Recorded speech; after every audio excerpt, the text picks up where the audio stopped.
선물이든 옵션이든 해치 관련해서는 이제 기본적으로 두 가지를 해결하셔야 된다고 그랬죠. 보였나요? 자, 첫 번째가 옵션 또는 선물의 이 포지션이죠. 지금 이제 선물 해치니까 이제 선물의 포지션이죠. 그 다음에 이제 책에 499페이지 보시면 맨 위에 양가로 2번 해치 비율이죠. 자, 포지션 문제가 있고 해치 비율 문제가 있다. 자, 우선 포지션. 자, 포지션 관련해서는 옵션 공부할 때 뭐라 그랬죠? 자, 두 개 섞어서 한쪽의 손실을 없애려면 손익이 정반대로 나오도록 섞여야 되고, 자, 손익이 반대로 나오도록 하려면 어떻게 하나?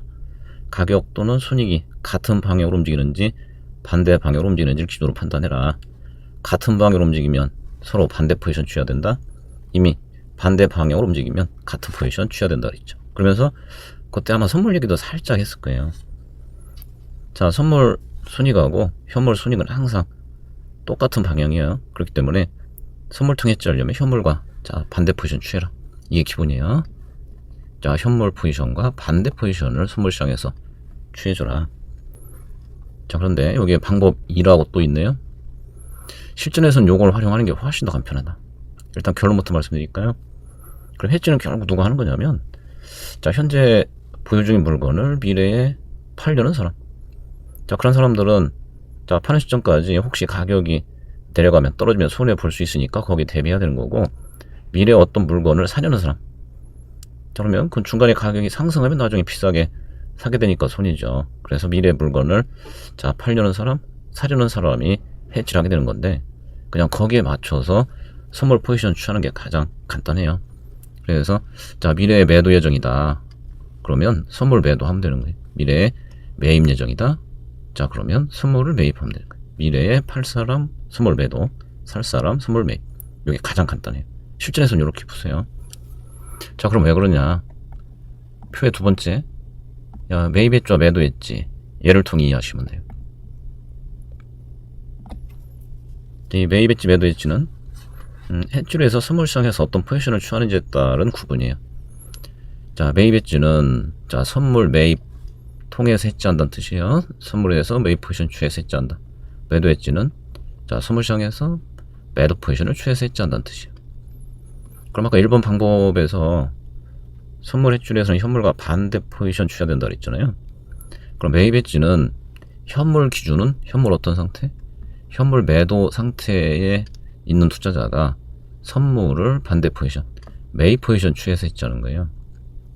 그렇다면 매도 해지는 거꾸로 현물에서 매입 상태에 있는 사람이 선물을 매도해서 해지하는 거단 말이죠. 자, 그럼 여기서 요 현물의 매도 또는 매입이 뭘 의미하느냐, 요거만 이제 이해하시면 돼요. 자, 보통 현물이든 선물이든 매입 포지션을 이제 롱 포지션이라고 하죠. 그 다음에 매도 포지션을 이제 숏 포지션이라고 하죠. 여기에도 있는데 요거는 이제 선물 포지션이야. 선물 매입, 선물 매도란 얘기고, 현물에서 똑같이 얘기해. 현물 매도 숏 포지션, 현물 매입 롱 포지션. 자, 우선 요 밑에 걸 먼저 볼까요? 사실 이게 해석상의 어떤 한계가 있는 건데, 현물에서의 롱 포지션, 우리말로 번역할 때 물론 매입 포지션이라고 해요. 그렇다고 해서 정말로 이걸 지금 당장 어떤 물건을 매입한다는 얘기냐, 꼭 그런 얘기는 아니고, 이 롱 포지션은 포괄적으로 뭐냐면 현재 어떤 물건을 갖고 있다 이런 뜻이에요. 갖고 있다 이런 얘기야. 롱 포지션은 물건을 갖고 있다. 현물 숏 포지션은 물건을 갖고 있지 않다는 얘기야. 갖고 있지 않다. 자, 그렇다면 단순히 물건 갖고 있다, 갖고 있지 않다라는 것만으로는 해지를 해야 될 이유가 전혀 없죠. 그래서 이제 어디까지 확대해서 이제 이해하셔야 되냐면, 현재 물건 갖고 있는 사람은 대개 그 보유한 물건을 어떻게 하겠어요? 미래에 팔려고 하는 사람이겠죠. 그래서 요거까지 자 확대해서 이제 이해하시라. 현재 물건 가지고 있고 부유한 물건을 미래에 팔려고 하는 사람, 요게 이제 현물 롱 포지션, 매입 포지션의 정확한 의미라고 보시면 돼요. 그럼 결과적으로 어떻게 하나요? 현물을 미래에 결국 팔게 될 사람이요. 요 사람이 선물을 매도 포지션 취하게 되잖아요. 그럼 볼까요? 미래의 물건 팔려는 사람이 결국 어떻게 선물을 매도하게 되죠. 자, 그 다음에 현물 매도 포지션, 숏 포지션은 아까 갖고 있지 않다. 내가 물건 갖고 있지 않고 앞으로도 그 물건은 난 전혀 관심이 없어. 그럼 해지해야 될 이유는 전혀 없는 거잖아요. 어떤 상태면 해지가 필요할까? 현재 갖고 있지는 않지만 자 조만간 미래 물건을 사야 되는 사람이면 이렇게 되겠죠. 현재 물건 갖고 있지는 않지만 특정 물건을 미래에 사야 되는 사람이면 저럼 해지가 필요하겠죠. 자, 결국 이 사람이 어떻게 하게 돼? 자, 선물을 매입하게 되죠. 그래서 이렇게 이해하시면 돼요.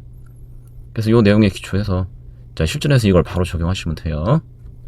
자, 미래에 어떤 물건 팔려고 하는 사람이면 선물 매도하면 되는 거고, 사려고 하는 사람이면 선물 매입하면 된다는 거죠.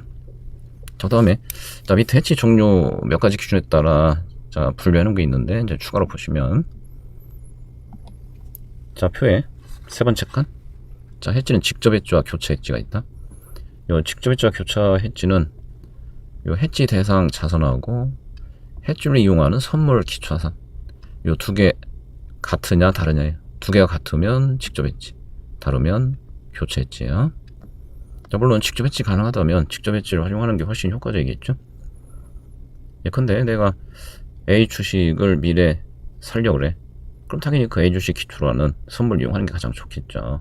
그래서 내가 사고자 하는 또는 팔고자 하는 그 해당 자산을 기초로 하는 선물을 이용한 해지가 직접 해지. 근데 그건 현실적으로 이제 불가능한 경우도 있을 수 있다. 왜냐면 옵션 선물의 기본 특성 중에 하나가 왜 시장에서 거래 조건이 표준화되어 있다. 어떤 물건이나 다 가능한 게 아니고 기초자산으로 사용 가능한 물건이 딱 시장에 정해져 있다는 거죠. 그럼 내가 투자 중인 어떤 자산을 기초로 하는 선물이 시장에 아예 없을 수도 있어요. 그러면 직접 해지는 불가능한 거죠. 그때 이제 교체 해지를 활용하게 된다. 그럼 교체 해지 하려면 최선의 조건이 있어요. 그러면 아무 물건이나 대상으로 하는 선물을 그냥 쓰면 되는 거냐?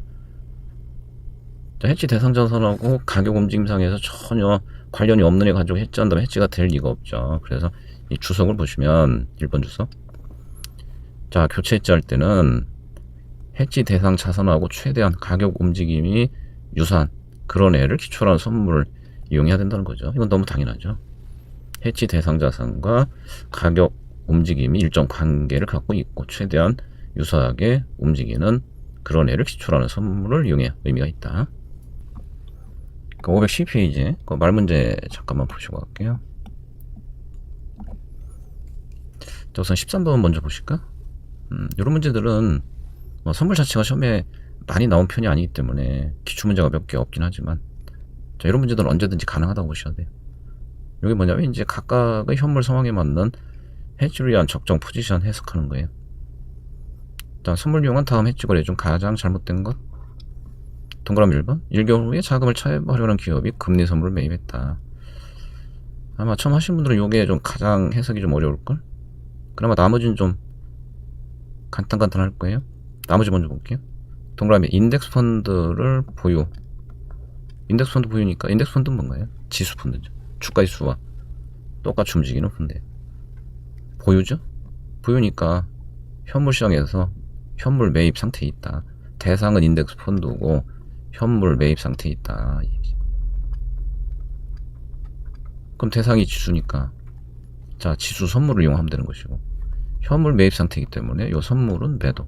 맞죠? 현물과 반대 포지션 취하면 해지가 된다. 요거 보여주고 있는 거예요. 자, 동그라미 3번.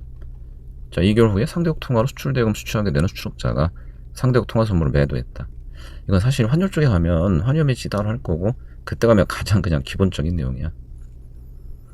자, 이제 이 환위험 얘기 나오면 되게 수출 대금 받을 수출업자, 수입 대금 미래에 줘야 될 수입업자 가지고 문제를 구성해요. 좀 수출업자죠. 자, 아까 이론 설명하면서도 말씀드렸네요. 자, 상대국 통화 쉽게 얘기하면 달러라고 보면 돼. 자, 달러로 수출 대금을 2달 후 미래에 받게 될 수출업자예요. 자, 그러면 환율 얘기 나오면 바로 뭘로 전환하시면 되냐면, 그럼 미래에 외국 통화 달러를 그래서 결과적으로 사야 되는 사람이냐 팔아야 되는 사람이냐 이것만 판단하면 돼. 달러 대금 받으면 당연히 어떻게 해야 돼? 그걸 원화로 바꿔야 되니까 달러를 팔아야 돼요. 그래서 2달 후에 수출업자는 달러를 매도해야 되는 입장에 있다. 요거만 확인하시면 돼요. 그럼 미래에 팔아야 되니까 어떻게 해야 돼? 해당 통화 선물을 매도 포지션 취해야 되죠. 미래에 매도 예정이기 때문에 매도 포지션. 그 다음에 동그라미 4번 3개월 후에 채권을 매입하려고 한다. 자, 그러면 지금 해지 대상 자산이 채권이죠. 채권에 대한 선물이 금리 선물이라 했죠. 이렇게 해지 대상 자산하고 선물 기초 자산이 매칭이 되고 있냐, 그 다음에 포지션이 적정하냐 확인하면 되죠. 미래 사주니까 어떻게 해야 돼? 선물 매입해야 되죠. 다시 한번 볼까요? 아까 인덱스 펀드, 지수 펀드니까 뭐 지수 선물 이렇게 연결이 되는 거고, 단 현물 매입 상태니까 선물 매도구나. 그 다음에 달러니까 달러 선물, 미래 팔아야 되니까 선물 매도 이렇게 되는 거죠. 채권이니까 금리 선물, 살 거니까 매입. 그래 동그라미 5번. 보유 현물과 동일하지 않으나 정의 상관계수가 큰 선물을 매도했다. 일단 현물 포지션을 알려줬죠.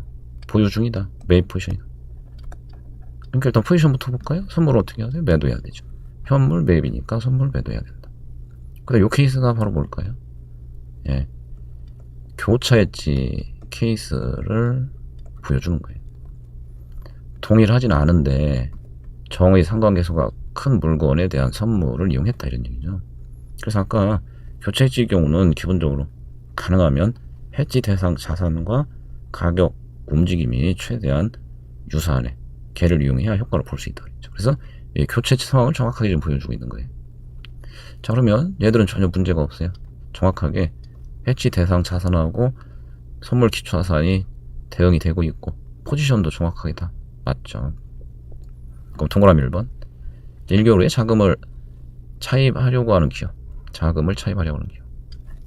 자, 그러면 마치 아까 수출입업자의 포지션으로 해서 미래의 달러를 사야 되냐 팔아야 되냐 라고 해석하듯이, 자, 이처럼 차입 또는 대출 이런 표현이 나오면, 자, 이거를 바로 이제 채권 매입 또는 매도로 전환해서 해석을 하시면 돼요. 자, 이거는 옵션 쪽에서 굉장히 강조해서 정리했던 거잖아요. 무혐채권 매입 또는 매도하고 무혐의절로 자금 차입 대출하는 것도 같다. 차입이 뭐예요? 차입이 채권 매도 또는 발행이야. 그 다음에 대출이 채권 매입이죠. 자, 그러면 자, 1개월 후에 자금을 차입하려고 한다라는 얘기 뭐와 똑같은 얘기야? 채권을 매도 또는 발행하려고 한다는 것과 똑같은 거예요.